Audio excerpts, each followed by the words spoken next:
The American airborne divisions were born of a simple, audacious theory. A highly mobile, highly resilient force, dropped directly behind enemy lines, could achieve what massed infantry could not. They were intended to be the spearhead of vertical invasion. For young men like Joe Beyrle, the 101st offered a path to significance. He had joined the service determined to escape the ignominy of Depression-era poverty. That realization had hit him like a blacksmith's hammer at the age of 12.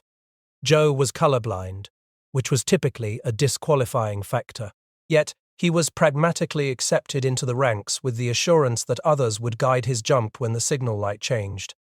This elite force, the 506th Parachute Infantry Regiment, was forged by Colonel Robert F. Sink.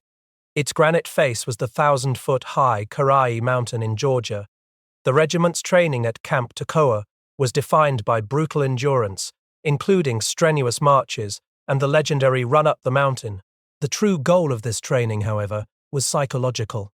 The Kurahi spirit, which meant stand alone, was not merely about following orders. It was about instilling initiative and bold aggressiveness in every man. This countered the myth that warfare was simply a matter of rote obedience. When the inevitable chaos of combat struck, the paratrooper had to rely on his own judgment and speed. He had to rely on the belief that the U.S. spells us. The pivotal rite of passage was the successful completion of the 5 required jumps at Fort Benning, known as the Cherry Jump. This confirmed the emergence of a second self, a hardened soldier ready for the global stakes. These men viewed tyrants like Hitler and Stalin as tyrannosaurs tearing at civilization. In the summer of 1943, the 101st Airborne, numbering 14,000 men, began its long journey to the European theater of operations. The soldiers shed the distinct identity they had earned, removing their screaming eagle patches and boots. They embarked on the troopship HMS Samaria. The voyage across the Atlantic was a study in psychological attrition. The Samaria was a decrepit, sooty vessel, resembling a Bowery fluffhouse. Soldiers slept in 8-hour hot hammock shifts, their bodies losing the physical edge honed at Toccoa. They were rationed only 15 minutes of fresh water daily. The seawater soap produced only slime, cultivating outbreaks of scabies and crotch rot in their fatigue uniforms.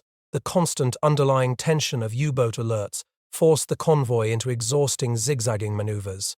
This transformed the journey into a claustrophobic ordeal. Upon arrival in England, the men were billeted in Ramsbury, Wiltshire County. They immediately confronted cultural friction. This was exacerbated by the unpopular 30-day quarantine imposed on the Kurahis. This isolation, however, served as a catalyst for internal cohesion and proactive problem-solving. This was epitomized by the strategic use of voluminous smoke grenades. They used these grenades to clear local pubs of rival infantrymen, thereby securing their social territory. Tactical evolution was also paramount. Joe Beyrle was instrumental in testing new equipment. This included the Parachute Landing Fall, or PLF, which allowed for successful standing landings. He also tested the leg bag, which was ultimately unworkable. This commitment to continuous improvement defined the division. Joe Beyrle, now a Tech 5, was swiftly transitioning from a paratrooper to a clandestine operative. His missions as a paymaster into occupied France were highly sensitive. Dropping into the blacked-out night, he delivered hundreds of thousands of dollars in gold to the French Forces of the Interior, the FFI. This indispensable funding was required for sabotage and intelligence gathering. The FFI, suffering under the brutal Nacht und Nebel decree, enforced by the Gestapo, risked everything to provide Joe with crucial details. They confirmed the invasion's location, asking Normandy, n'est-ce pas? They also highlighted the strategic importance of the Argentan Railroad junction. His successful exfiltration and the subsequent stern debriefings fundamentally transformed Jumpin' Joe. He was no longer just a paratrooper. He was a holder of sensitive secrets, understanding the weight of intelligence that could affect thousands of lives. As the final preparations for Operation Overlord commenced, the air around the airfields grew thick with tension. The security measures for bigots, those soldiers who knew the true plan, were extreme. The use of elaborate deception, including hundreds of mechanical puppets and firecracker paratroopers dropped as diversions, was designed to thoroughly discombobulate German intelligence. The psychological strain of waiting was amplified by weather delays. This created a nervous idleness that felt like a turnbuckle. The end of the waiting was signaled by two profound visceral acts. First, the division was bigoted, learning the true objectives of the mission. Second, the soldiers were issued their basic load of live ammunition, signaling the end of rehearsals and the start of the war. To counter the chaos of the coming night jump, General Taylor advocated for an audible recognition signal. This led to the issuance of the mechanical cricket. It was a small, seemingly trivial toy produced by P.H. Harris and Company. 7,000 crickets were distributed to the 101st Airborne. Joe Beyrle held the tiny metallic device in his palm. The simple, distinct click-clack was the single frail thread meant to separate friend from foe in the blackness. It was the last, most basic instruction given to the men before the final command came. Stand up, hook up, stand in the door. H hour was set for 1:40 in the morning. The 6,000 paratroopers of the 101st Airborne, the Currahees, climbed aboard their transports, ready for their rendezvous with destiny. The massive D-Day jump, designed to be the spearhead of liberation, had instead shattered the 101st Airborne into thousands of isolated fragments. The C-47 transports, buffeted by intense German 88mm anti-aircraft fire and obscured by unexpected fog, had scattered the paratroopers across dozens of miles of contested French countryside. The battlefield Joe Beyrle found himself in was not the cohesive, organized operation of the training films. It was a maze of dense hedgerows and silent, terrifying isolation. The early disastrous attempts at engagement, such as the failed demolition of the power station, had already stripped away the romantic veneer of the war. This confirmed his bitter realization that this war wasn't like any war movie he'd seen. The ensuing capture by German Fallschirmjägers, followed by the psychological gauntlet of the interrogation, shifted Joe from combatant to prisoner. The German lieutenant and the woman Greta attempted to break him with psychological warfare and shared airborne camaraderie. They failed to extract the vital intelligence Joe possessed concerning the paymaster jumps. The consequence of his non-cooperation was immediate and brutal. As the naval shellfire subsided and the German officers realized Joe would not yield, the pretense of civilized interrogation vanished. A German soldier, likely frustrated by the failure to recruit or extract data, clubbed Joe with a rifle butt. The force of the blow was immense, leaving an indentation on his skull like a heel print. Bleeding slightly from his nose and ears, Joe was plunged into a period of pulsing headaches and woozy delirium. He drifted in and out of consciousness. He later recalled the brief, fleeting realization that the angels, tending to him, the medics who kept him alive, enough for future questioning, spoke German. The brutalization was not reserved for Joe alone. The war's savagery was on full display at the temporary collection point. This point was an apple orchard adjacent to a small stone farmhouse. German guards, rewarded with Calvados for bringing in prisoners, oversaw the growing number of captive Americans. The psychological trauma of seeing the body of their battalion commander, Lieutenant Colonel Robert Wolverton, was profound. His throat had been cut and his corpse was used for target practice, a lasting blow to the morale of the captured men. This was the raw, immediate reality of capture. It was the swift transition from the elite status of a paratrooper to the profound dehumanization of a prisoner. Soon, Joe was evacuated south. Along with hundreds of other prisoners, they were marched toward the German POW system's internal infrastructure. They were marched to a huge, expertly excavated warehouse in Alencon. The conditions there immediately established the new hierarchy of suffering. The prisoners slept on straw infested with fleas and lice. Everything was quickly covered in a black, dusty film that coated everything. Here, Joe found some of his comrades, including George Rosie and Jim Bradley. This confirmed that the fragmented battlefield had delivered them all to the same grim destination. But as Joe entered the German system, his family back in Muskegon, Michigan, was plunged into a bureaucratic hell that mirrored his own chaos. Following his capture, they had initially received a telegram reporting him as a prisoner of war, causing immeasurable relief. Yet, the chaos of wartime reporting, coupled with the tragic discovery of his dog tags on a deceased body, led to a second devastating blow. In September 1944, a second telegram arrived. It declared Technician 4th Class Joseph Robert Bell killed in action on June 10th. The conflicting reports created an agonizing, prolonged uncertainty that shattered the family. A funeral mass was held. The Blue Star pennant was exchanged for a gold one. The War Department prepared to award a posthumous Purple Heart.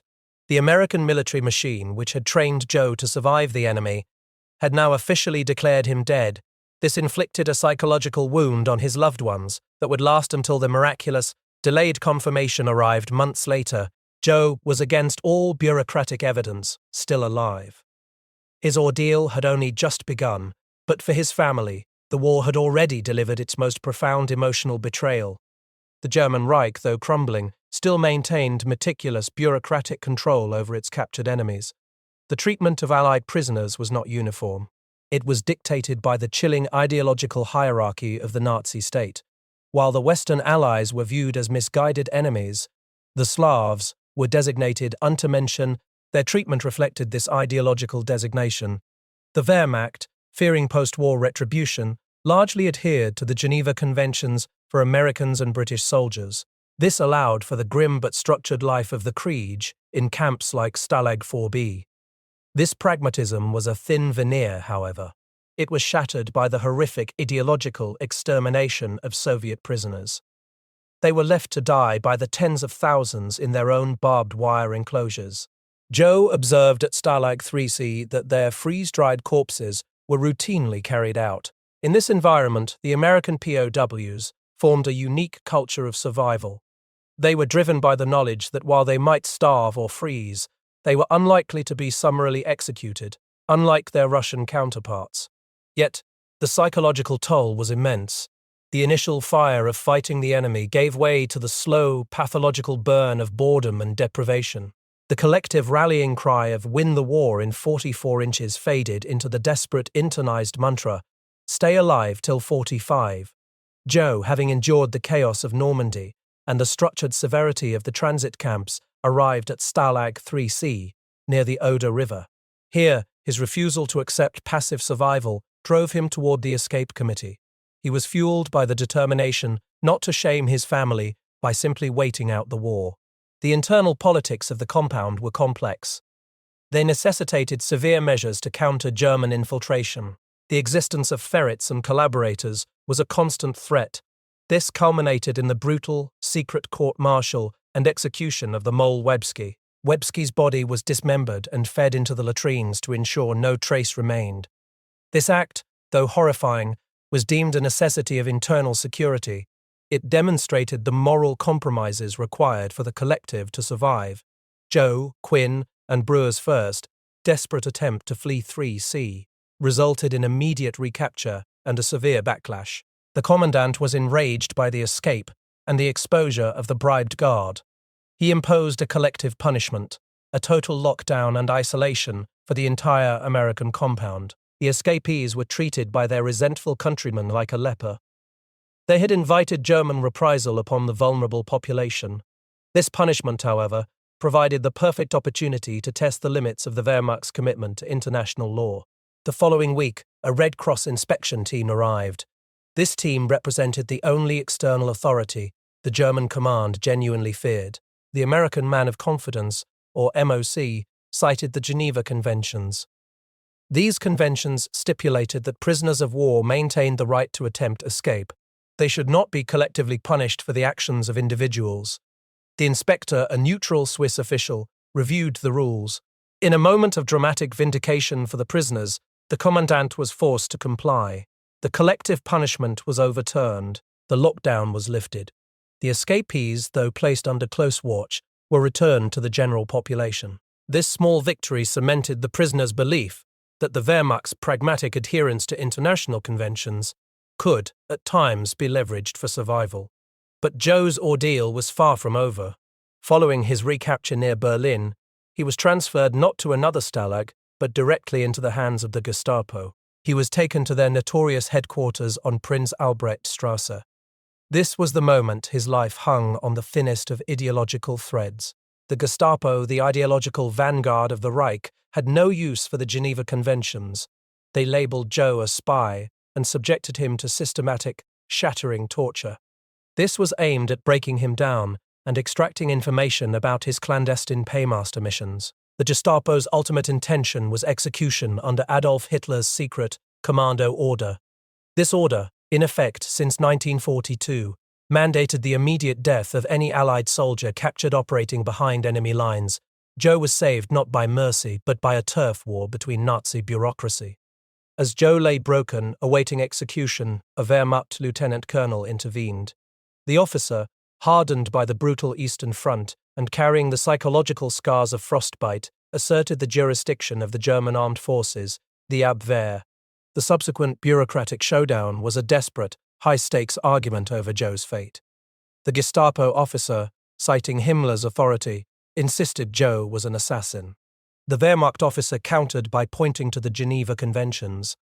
He noted the fact that Joe had been confirmed as a Stalag escapee. He argued that his execution would provide the Allies with irrefutable proof of German war crimes. This, in turn, would invite devastating reprisals against German prisoners held in the West. The Wehrmacht's pragmatic fear of reciprocity trumped the Gestapo's ideological bloodlust. In a surreal moment, Joe, still shackled and barely conscious, was transferred from the torture chamber to the custody of the Wehrmacht. This was the very military that had imprisoned him. The jurisdictional dispute had saved his life, sparing him the fate of so many others who disappeared under the Commando Order. He was returned, broken and traumatized, to Stalag 3C. There, the commandant, chastised by the Berlin officer, immediately sentenced Joe, Quinn and Brewer to 30 days of solitary confinement on bread and water. Joe had survived the ideological abyss of the Gestapo, but he was forever changed. His fight for freedom, however, had only just entered its final, most desperate phase. His experience confirmed that in the face of absolute tyranny, the only reliable defense was often the enemy's own fear of consequences. The solitary, desperate flight of Sergeant Joe Beyrle was a battle against the cold more than the enemy. For 5 days he moved like a starved animal through the scrub pine. The freezing ground stole the heat from his body. The pathological hunger forced him to chew on cold, hard grain. The Polish farmer who refused him aid, his face frozen not by the temperature but by the terror of the SS, was a stark reminder.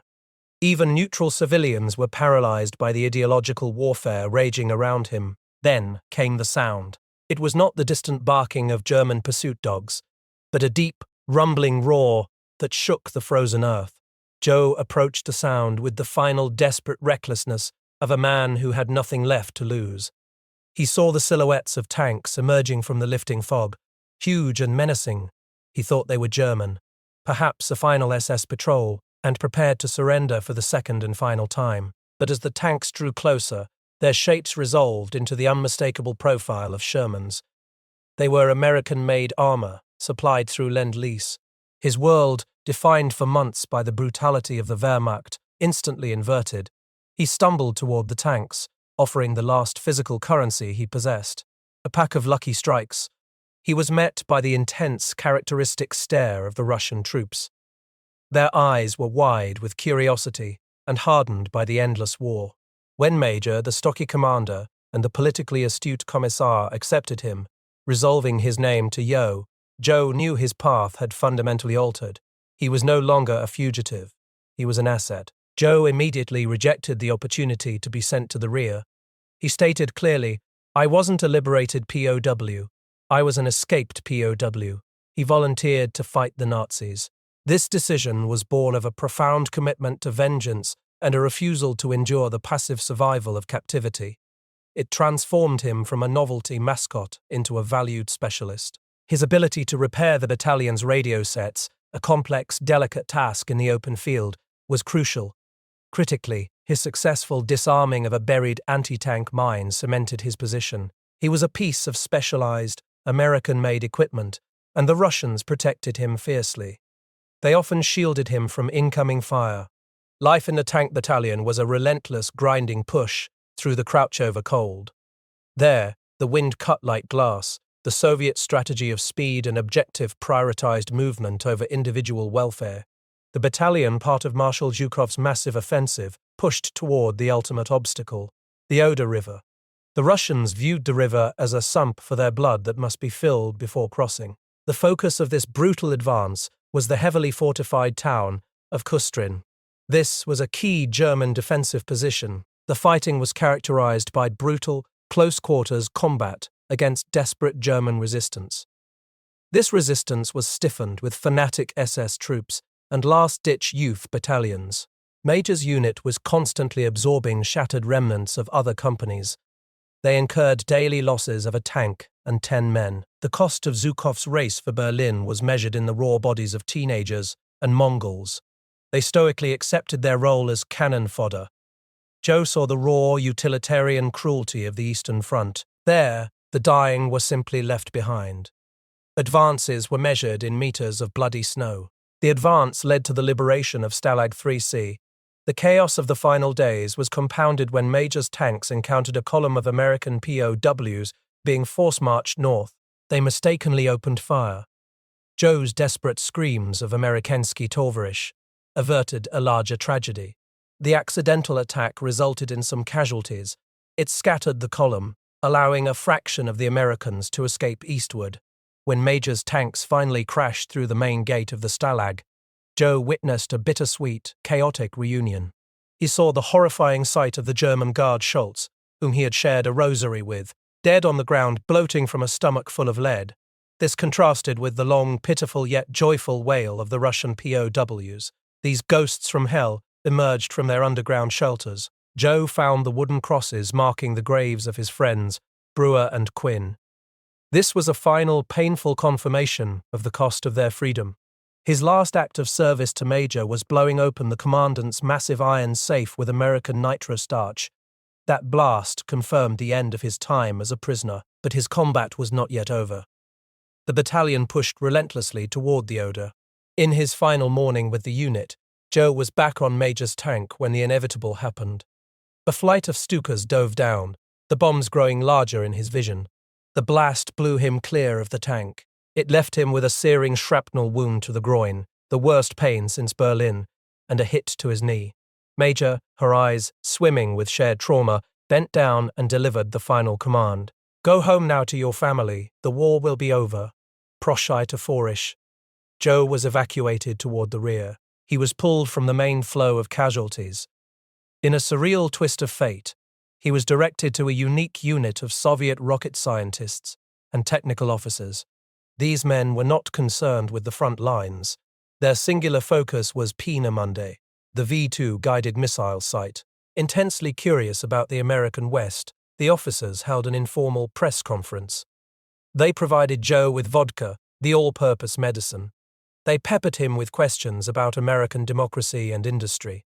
The discussion, however, quickly turned dangerous. When asked to compare the two great wartime powers, Joe was exhausted and brutally honest. He ventured a political comment. He stated that while both Hitlerism and Stalinism were tyrannical, he preferred Hitlerism slightly less. An officer immediately terminated the interview. The air was suddenly thick with the unspoken danger of Soviet political thought. Joe was swiftly released from the unit. His value as a technical curiosity was outweighed by the risk of his ideological contamination. He was transferred to an overcrowded and unsanitary Soviet field hospital. It was a purgatory where the severely wounded often cried out for their mothers. They had only vodka for pain relief. Overwhelmed by the constant influx of terrible casualties from the Oder front, Joe knew he could not stay. He was unable to bear the endless screams and the stench of gangrene and uncleaned wounds. His situation changed with the arrival of Marshal Georgy Zhukov. Seizing the opportunity, Joe requested a written document. He secured a passport embossed with the powerful red hammer and sickle. It directed Soviet personnel to offer him assistance. Using this document, and feigning diarrhea to leave the hospital unnoticed, Joe went AWOL. The journey was chaotic and brutal. It was marked by the harrowing incident, where his bare hand froze and stuck to the cast iron of a coal gondola car. He was forced to painfully tear his skin free. Finally, following directions from a Polish yard worker, awed by Zhukov's name, Joe disembarked from a hospital train at Lodz. He continued in a convoy toward Warsaw. He found the city utterly destroyed, a skeletal landscape of rubble. Despairing at finding no American embassy, he followed directions to the ruins of a cathedral. This led him to the low bunker entrance of the convent of the Sisters of St. Joseph. The Mother Superior, a nurse and figure of profound strength, assured Joe he had found the only medical skill in Warsaw that could help me. His arrival, guided by pure chance to this sanctuary marked by a bullet-scarred statue, was a small miracle. A nursing sister cleaned and packed his draining wounds. She finally provided the expert care and spiritual solace Joe desperately needed. This marked the end of his long, brutal journey through the war's front lines. The ultimate irony of Joe Beyrle's ordeal was that, having survived the Gestapo, the Eastern Front, and the systematic brutality of the Wehrmacht, his life was nearly terminated by bureaucracy. After his harrowing journey to Moscow, he was confined to the Metropole Hotel. His identity was questioned because his dog tags had been found on a deceased body in Normandy. This was the same piece of evidence that had already caused his family to hold a funeral mass. Joe, psychologically exhausted and furious at the failure of the American machine to recognize its own survivor, demanded action. He was a prisoner of paper, and only paper could free him. He demanded to be fingerprinted. After an agonizing period of waiting, the solution arrived from Washington. A first secretary of the embassy, carrying the confirmed prints, broke the news. Joe was real, the man the US Army had declared killed in action, the man who had fought for the Soviets, the man who had been tortured and shot, was finally confirmed to be Technician 4th Class Joseph Robert Beyrle. The relief was not a quiet sigh, but a violent, cathartic release. Joe simply began to laugh, uncontrollably, like a maniac. With his identity secured, his journey accelerated. He was flown to Odessa. He then embarked on a US Navy ship bound for repatriation. The sight of the American flag, which he later recalled viewing in fluorescent colors, felt like a symbol from another world. The voyage took him through the Mediterranean, stopping in Naples, Italy. Here, the profound disconnect between the front lines and the rear was starkly apparent. The war in southern Italy felt almost casual. It was a bizarre contrast to the pitiless, chaotic slaughter he had just witnessed on the Oder. Before the final transatlantic crossing, Joe was honored with an invitation to a lavish embassy dinner. It was hosted by Ambassador Averell Harriman. The menu was a tribute to the abundance Joe had forgotten existed. It included filet mignon, au gratin potatoes, pureed squash lemon cake, and Turkish coffee. For a man who had subsisted on maggoty grain, black bread, and stewed potatoes for 10 months, the sheer volume of untouched food was staggering. When the waiter offered to clear his plate, Joe, still operating under the ingrained habit of scarcity, asked for his untouched filet mignon to be wrapped up. This request was met with shared knowing laughter from the veterans present. Aboard the troop transport, the long days at sea became an exercise in psychological endurance. Many soldiers, flush with months of accumulated back pay, gambled constantly. Joe, who had always possessed an iron self-control, began with $300 and won $30,000. The sheer speed of acquiring and losing wealth mirrored the chaos of combat. When he reached his peak winnings, he recognized the danger of losing himself to greed or recklessness. He immediately commanded his self-appointed bodyguards, "Throw me in the brig if I touch the last 10 grand." He had survived the war, but he was determined not to lose his self-control in the aftermath. The transition from combat soldier to civilian was not smooth or clean. At Fort Sheridan, Illinois, where Joe and other homebound GIs were processed, the lingering hatred of the war erupted in a final macabre act. German POWs were serving as kitchen patrol. When GIs recognized the telltale SS tattoos on their arms, a brutal melee ensued. Several Germans were beaten to death with cafeteria trays or stabbed with steak knives. This visceral display of unaddressed wartime hatred revealed the difficulty of shedding the pathological rage required for survival. Joe arrived home in Muskegon in May 1945 to an overwhelming, joyous welcome.